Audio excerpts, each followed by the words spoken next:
Assalamualaikum warahmatullahi wabarakatuh. Perkenalkan, nama saya Ren Adika dengan NIM C1C021184. Kembali lagi di sini saya akan menjelaskan materi akuntansi syariah, yakni akad salam. Apa itu akad salam? Akad salam adalah perjanjian jual beli dalam ekonomi dan keuangan syariah, di mana pembeli membayar di awal tetapi barangnya akan diserahkan di kemudian hari. Jenis akad salam ini ada dua. Pertama, salam. Menurut Yaya Rizal, salam adalah pembelian barang yang pembayarannya dilunasi di muka, sedangkan penyerahan barang dilakukan di kemudian hari. Lalu ada kedua, salam paralel, yakni seperti bank syariah dapat bertindak sebagai pembeli atau penjual dalam suatu transaksi salam.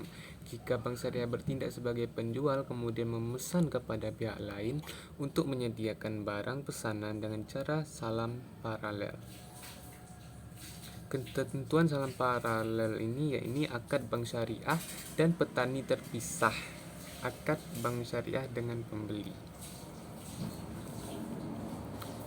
Dasar hukum syariah akad salam ini yakni pada surah Al-Baqarah ayat 282, yang mana artinya, hai orang-orang yang beriman, jika kamu menjalankan suatu usaha yang di dalamnya terdapat utang piutang yang jatuh temponya sampai batas waktu tertentu, maka hendaklah kamu menuliskannya.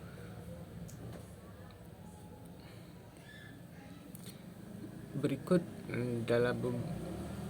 selanjutnya ini perlakuan akuntansi pada PSAK nomor 103. PSAK 103 mengatur tentang akuntansi akad salam yang meliputi pengakuan, pengukuran, penyajian, dan pengungkapan dalam laporan keuangan sesuai dengan prinsip syariah.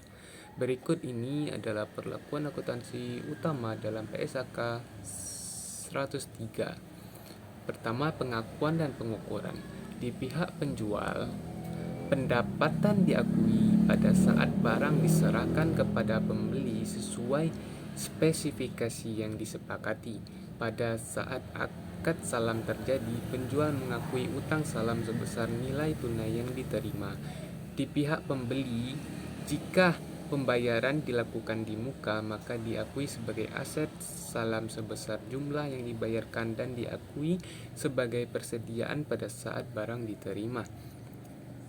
Lalu yang kedua, pengukuran lanjutan. Aset salam dicatat sebesar biaya perolehan dan disajikan dalam neraca sampai barang yang dipesan diserahkan oleh penjual. Jika terjadi penurunan nilai aset salam, misalnya karena risiko ketidakmampuan penjual memenuhi kontrak atau pembeli harus mencatat penurunan nilai tersebut. Jika terjadi perbedaan spesifikasi saat barang diserahkan, pembeli dapat menolak atau menyetujui barang tersebut dengan ketentuan penyesuaian harga. Lalu yang ketiga, penyajian.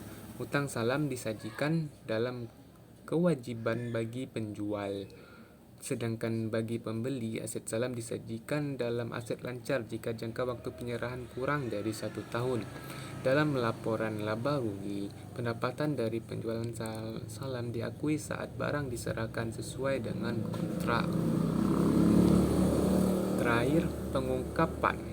Informasi mengenai nilai aset salam, utang salam, dan risiko terkait, seperti risiko kegagalan pengiriman oleh penjual, harus diungkapkan dengan jelas. Pengungkapan lainnya meliputi kebijakan akuntansi terkait, estimasi yang digunakan, dan risiko ketidakpastian dalam memenuhi kontrak salam. Dengan menerapkan PSAK 103, perusahaan dapat memberikan laporan keuangan yang transparan sesuai dengan prinsip syariah untuk transaksi salam, sekaligus membantu pemangku kepentingan memahami risiko dan nilai kontrak salam yang dijalankan.